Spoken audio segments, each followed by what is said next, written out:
What I thought I'd do today is talk a little bit about GE, give you a sense of how we innovate from a position of scale, maybe give you a few views on how you build a career and some things you ought to think about. And then what I'd really like to do is get questions and hear some of the things that are on your mind.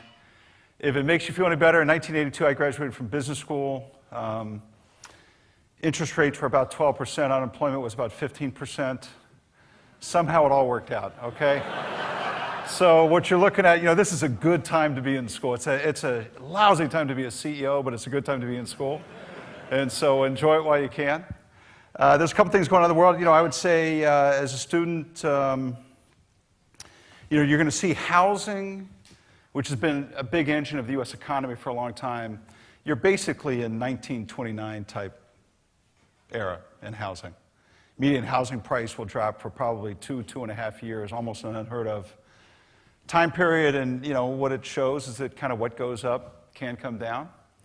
There's probably too much liquidity, and this bank, if you will, for consumers has really run out of steam. And that's, I'd say housing is in a real recession right now.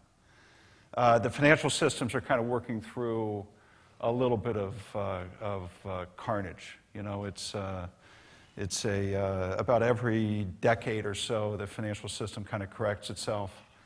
And now that I run a company, I really don't drink at all anymore. I'm kind of I don't have much, I don't get to party much anymore or anything like that. But when I was your age, I used to every now and then drink too much, and I'd wake up the next morning and say, just, dear God, if you can help me through this headache, I promise I'll never drink again.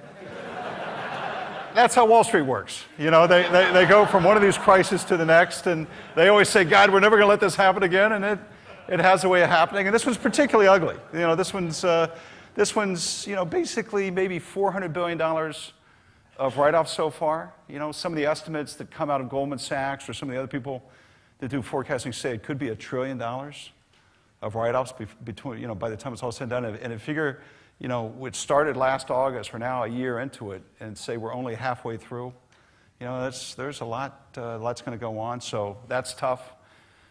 Inflation, probably the first time really, I've worked for GE for 26 years, probably for most of those time periods we lived in a deflationary cycle, so now you get used to high oil prices, high raw material prices. That's a challenge. And then I'd say the one thing that's been keeping the economy going pretty strong has been the fact that the rest of the world has driven pretty good growth. And the real question, I think, today about the global economy is, can the rest of the world continue to grow while the U.S. might be softening? And is there a domestic market in China? Is there a domestic market in India that really can stay robust outside of the U.S.? Or is there going to be contagion, in which case, this could stay tougher longer? And so, we kind of look at all that stuff and then step back and say, at the end of the day, we still got to grow. We still got to find ways to be successful. So, our company is a 125-year-old company, GE.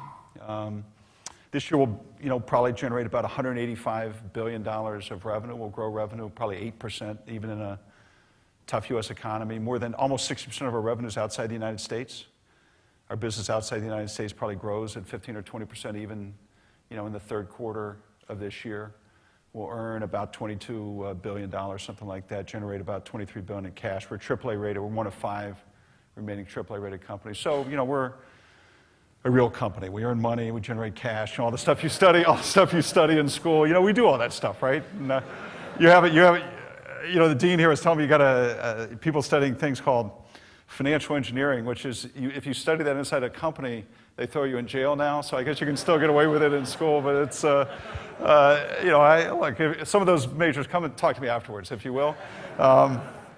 So that's the financial underpinnings of the company. And you were probably one of the last, probably the last conglomerate standing, right? I mean, all your strategy professors teach you why GE shouldn't exist and how you'd be better off investing individually and stuff like that. And so, basically, I think about a company like GE in a vertical way and a horizontal way. Fundamentally vertical, what businesses are we in? And how do we define those? And that changes over time. Today we're about half the company's infrastructure, about 40% is financial services, and 10% media. And basically, we invest in big businesses and big markets that have kind of a technology and content framework, all of which can be globalized. We don't like selling through distribution. We like direct selling models. And we like businesses that have multiple revenue streams. So we have very much a set of principles on which we pick businesses, where we invest. And then we always want to be both the profit and I'd say both profit and thought leaders inside those businesses. We look at market share. We do value maps on all of our business to see where the money is made. And we want to dominate thinking, profit, and market share in those businesses. And it evolves over time. Rich introduced me. I've worked in plastics, appliances, healthcare before I became CEO. I've sold 2 out of 3 of those businesses since I've been CEO. Right? I've sold the plastics business, the appliance businesses for sale.